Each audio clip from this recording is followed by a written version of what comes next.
Welcome to REVA'S arts. இன்னைக்கு நம்ம சேனல்ல யூவி ரெசின் யூஸ் பண்ணி ஒரு 3 விதமான இயர்ரிங்ஸ் எப்படி பண்றதுன்னு பார்க்க போறோம்.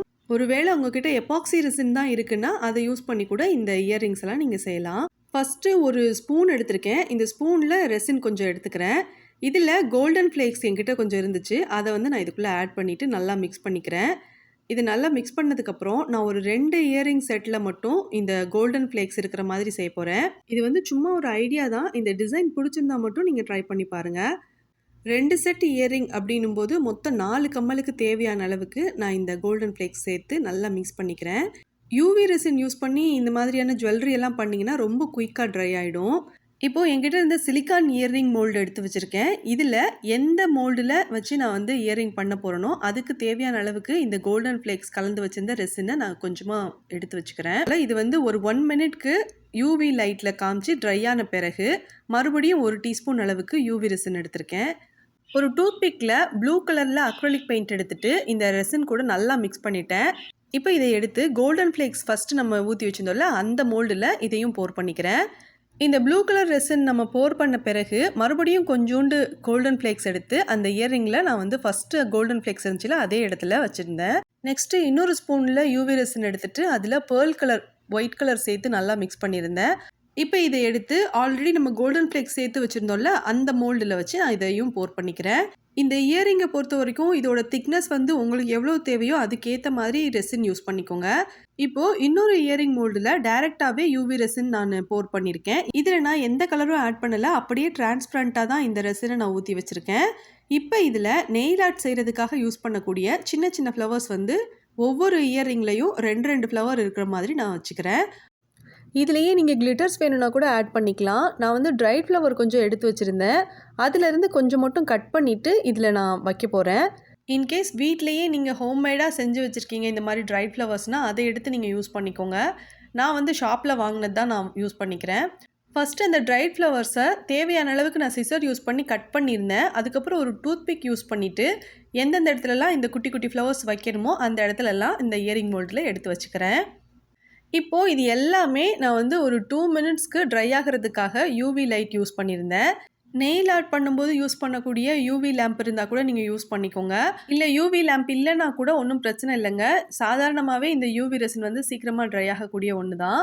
நீங்கள் வந்து வெளியில் இருக்கிற டெம்பரேச்சர் பார்த்துக்கோங்க. அதிகமான வெயில் காலங்களாக இருந்துச்சுன்னா ஒரு 5 மினிட்ஸ்லேயே இது வந்து ட்ரை ஆகிடும்.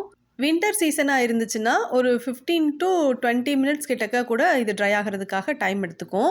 யூவி ரெசின் யூஸ் பண்ணி நீங்கள் என்ன கிராஃப்ட் பண்ணியிருந்தாலும் லைட்டாக நீங்கள் வந்து அது ட்ரை ஆகிருச்சான்னு டச் பண்ணி பாருங்கள். அப்போ வந்து உங்களோட ஃபிங்கர் பிரிண்ட் அதில் விழுகக்கூடாது. அந்த அளவுக்கு பர்ஃபெக்டாக ட்ரை ஆன பிறகு நீங்கள் இதை டிமோல்ட் பண்ணிவிட்டு அடுத்தடுத்து நம்ம என்னெல்லாம் ஒர்க் பண்ணணுமோ அதெல்லாம் நம்ம செஞ்சுக்கலாம். இது எல்லாத்தையும் டீமோல்ட் பண்ணதுக்கு அப்புறமா சில இடங்கள் வந்து கொஞ்சம் அன்ஈவனாக இருக்கும். அந்த இடத்துலலாம் வந்து நம்ம சாண்ட் பேப்பர் எம்ரி ஷீட்னு சொல்லுவோம்ல அதை யூஸ் பண்ணி நல்லா ரப் பண்ண பிறகு அகைன் நம்ம மறுபடியும் லைட்டாக வந்து யூவி ரெசின் எடுத்து அதுக்கு மேலே போர் பண்ணிவிட்டு இது கம்ப்ளீட்டாக ட்ரை ஆகிறதுக்காக நம்ம விட்டுறணும்.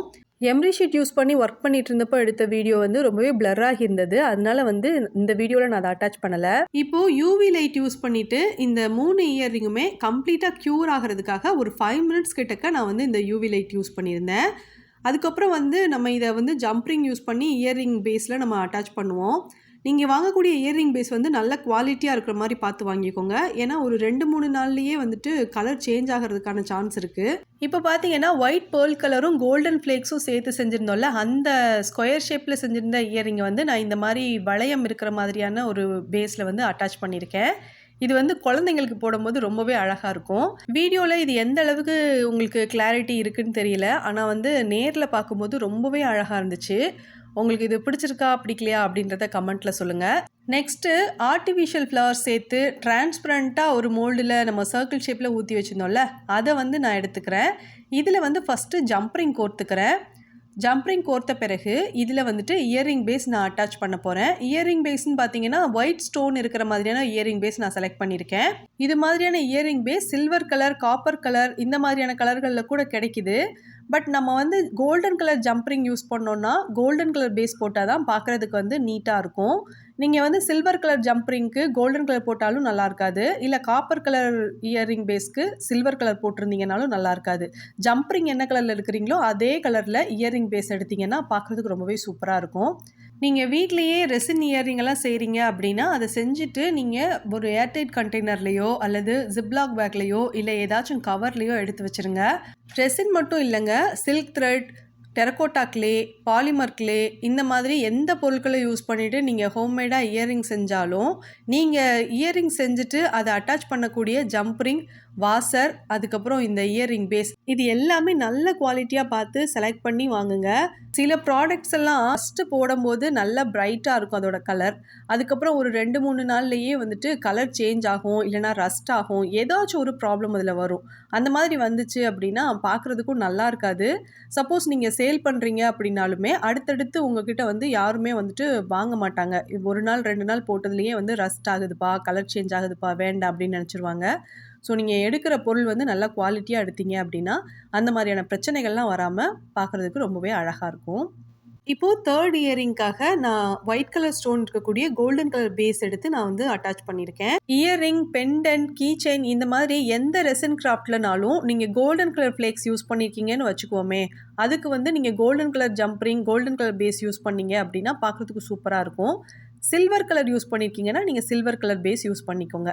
இப்போ இந்த இயரிங்கை பார்த்தீங்கன்னா கோல்டன் கலர் பேஸில் ஒயிட் கலர் ஸ்டோன் வச்சுருக்கிற மாதிரியான ஸ்டட் நான் வந்து அட்டாச் பண்ணியிருக்கேன். இதுக்கு பதிலாக ஹூக் ட்ராப் உங்களுக்கு பிடிக்கும் அப்படின்னா நீங்கள் ஹூக் கூட அட்டாச் பண்ணிக்கலாம். இந்த 3வது இயரிங் உங்களுக்கு பிடிச்சிருக்கா, பிடிக்கலையா அப்படிங்கிறதையும் கமெண்ட்டில் சொல்லுங்கள். எனக்கு வந்து இன்றைக்கி நான் செஞ்சுருக்கிற இந்த 3 இயரிங்கும் ரொம்ப ரொம்ப பிடிச்சிருந்தது. பார்க்குறதுக்கு ரொம்ப அழகாக இருந்துச்சு. இது மாதிரியான இயரிங்கை பொறுத்த வரைக்கும் வெஸ்டர்ன் அவுட்ஃபிட்டுக்கும் இது செட் ஆகுங்க. அதே மாதிரி நீங்கள் ட்ரெடிஷ்னலாக ட்ரெஸ் பண்ணியிருந்தா கூட இது வந்து உங்களுக்கு மேட்ச் ஆகிற மாதிரி தான் இருக்கும். ஸோ உங்களுக்கு இது பிடிச்சிருந்ததுன்னா நீங்கள் ட்ரை பண்ணி பாருங்கள். யூவி ரெசினுக்கு பதிலாக எபாக்சி ரெசின் யூஸ் பண்ணியும் இதே கம்மலை நம்ம செய்யலாம். என்ன ஒன்று கொஞ்சம் டைம் ஆகும், அவ்வளோதான் வித்தியாசம். உங்களுக்கு இந்த 3 இயரிங்கில் எது ரொம்ப பிடிச்சிருந்தது அப்படிங்கிறதையும், என்ன கலர் காம்பினேஷனில் பண்ணியிருந்தா இன்னுமே பெட்டராக இருக்கும் அப்படிங்கிறதையும் நீங்கள் வந்து கமெண்ட்டில் சொல்லுங்கள். இந்த வீடியோவில் உங்களுக்கு ஏதாச்சும் டவுட் இருந்தாலும் அதையும் நீங்கள் கமெண்ட் பண்ணுங்கள். நான் வந்து என்னால் முடிஞ்ச வரைக்கும் சீக்கிரமாகவே ரிப்ளை பண்ணுறேன். நீங்கள் இப்போ தான் ஃபஸ்ட் டைம் ரேவாஸ் ஆர்ட்ஸ் பார்க்குறீங்கன்னா சேனலுக்கு சப்ஸ்கிரைப் பண்ணிவிட்டு அப்படியே பக்கத்தில் இருக்க பெல் ஐக்கானை கிளிக் பண்ணி ஆலில் செட் பண்ணிக்கோங்க. அப்போ தான் நான் அடுத்தடுத்து வீடியோ அப்லோட் பண்ணும்போது உங்களுக்கு கரெக்டாக நோட்டிஃபிகேஷன் வரும். நீங்கள் எல்லா வீடியோவும் மிஸ் பண்ணாமல் பார்க்கலாம். நெக்ஸ்ட் நம்ம என்ன மாதிரியான கிராஃப்ட் வீடியோ அப்லோட் பண்ணலாம் அப்படின்னு கமெண்ட் பண்ணுங்கள். சிலருக்கு வந்து க்ளே கிராஃப்ட் பிடிக்குமா இருக்கும், சிலருக்கு வந்து கார்ட்போர்ட் கிராஃப்ட் பிடிக்குமா இருக்கும். என்ன கிராஃப்ட்டுங்கிறத ஸ்பெசிஃபிக்காக மென்ஷன் பண்ணிடுங்க. இந்த 3 இயரிங்கில் ஏதாச்சும் ஒரு இயரிங் உங்களுக்கு பிடிச்சிருந்தா கூட இந்த வீடியோவுக்கு லைக் பண்ணி யாருக்கெல்லாம் ரெசின் கிராஃப்ட் பிடிக்குமோ அவங்களுக்கு இந்த வீடியோவை ஷேர் பண்ணி விடுங்க. சீக்கிரமாகவே இன்னொரு நல்ல கிராஃப்டோட நான் வந்து உங்களை மீட் பண்ணுறேன். தேங்க்ஸ் ஃபார் வாட்சிங்.